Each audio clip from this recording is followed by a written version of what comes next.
You are married to a woman who is not Christian. In her Wikipedia, she still calls herself Hindu.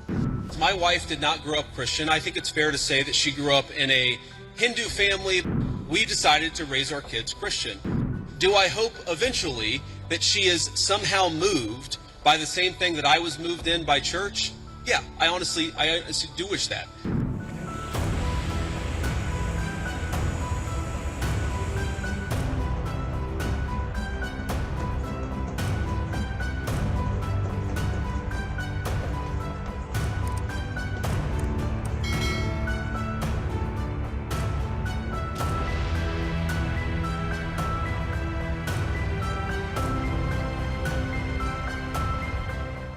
What I want to ask is, you are married to a woman who is not Christian. In her Wikipedia, I mean, I just looked it up. I don't even know what her faith was. I didn't know this before. But she still calls herself Hindu. You are raising three kids in cultural, racial, religious household. How are you maintaining, or how are you teaching your kids not to keep your religion ahead of their mother's religion? Or how are you teaching them that your kind, they're that kind who got here just few years or few decades ago is different or is better than your mom's kind who got here just a generation before? How are you balancing that? And when you talk about too many immigrants here, when did you guys decide that number? Why did you sell us a dream? You made us spend our youth, our wealth in this country and gave us a dream. You don't owe us anything. We have worked hard for it. Then how can you as a vice president stand there and say that we have too many of them now and we are going to take them out to people who are here rightfully so?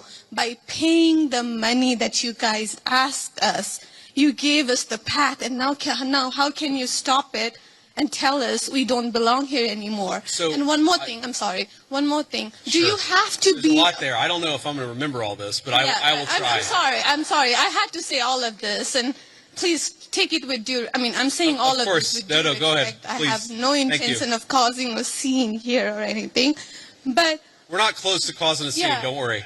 But we talked about Christianity, all of this. I'm not even Christian, and I'm here standing to show support. Why are we making Christianity one of the major things that you have to have in common to be one of you guys, to show that I love America just as much as you do? Why is that still a question? Why do I have to be a Christian?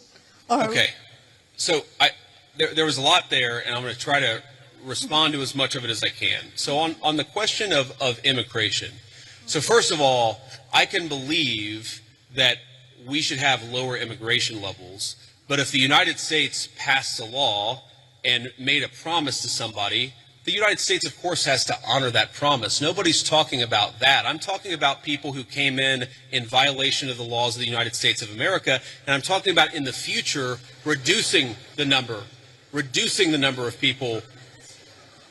Sorry, what? Can I continue on that? Because when you just said you are not stopping with the people who came here legally, right? But you are pushing out policies that hurt us. And these policies are not even solving the problems. These policies are just creating chaos. No, ma'am. Okay, so again, I'm gonna finish answering the question, and then if I've answered all 9 of your questions in less than 15 minutes, then we can keep on going. We got to have a little fun, right? So here's the thing. I can believe that the United States should lower its levels of immigration in the future, while also respecting that there are people who have come here through lawful immigration pathways that have contributed to the country.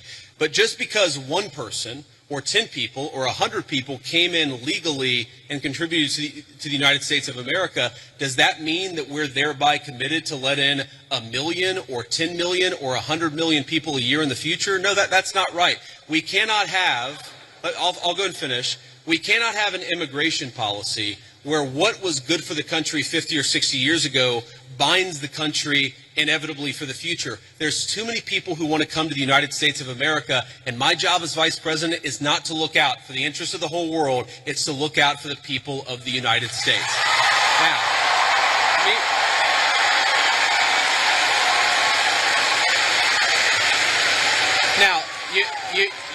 you asked a personal question about our interfaith household.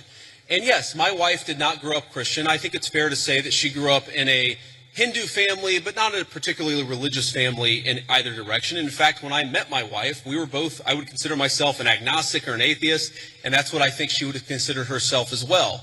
You know, everybody has to come to their own arrangement here. The way that we've come to our arrangement is she's my best friend. We talk to each other about this stuff. So we decided to raise our kids Christian. Our two oldest kids who go to school, they go to a Christian school.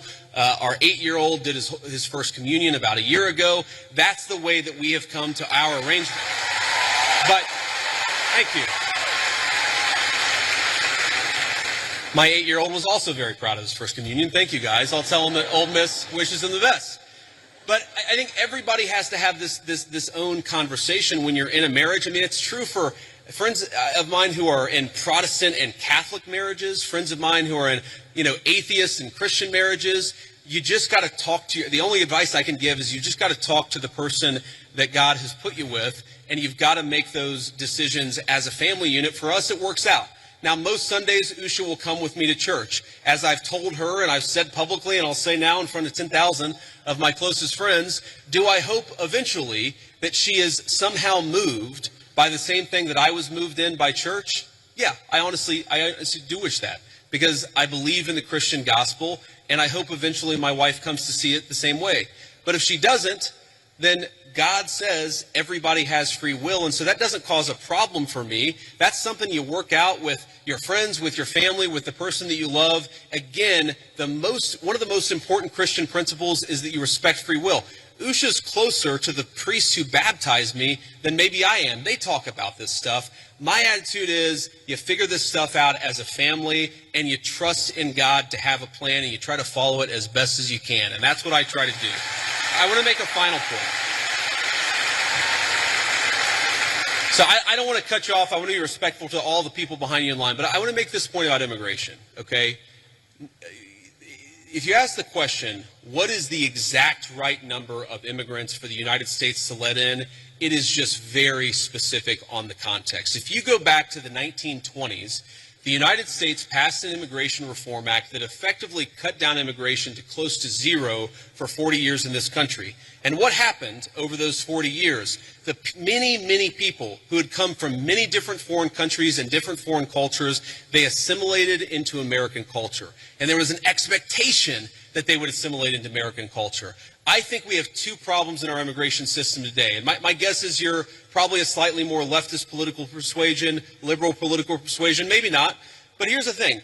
I remember back in my establishment GOP days, when I was still very early getting involved in Republican politics, I remember a conservative think tank person who told me that one of the reasons why immigration was really good is that if you had enough diversity in a country, people would mistrust each other and they wouldn't join labor unions.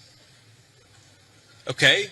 So when I see a lot of left-wing people who theoretically support organized labor saying we need to flood the country with a limitless number of immigrants, they're unwilling to set any limitations on it. My response to that is you are destroying the very social trust on which American freedom and prosperity was built. And that is really important to me.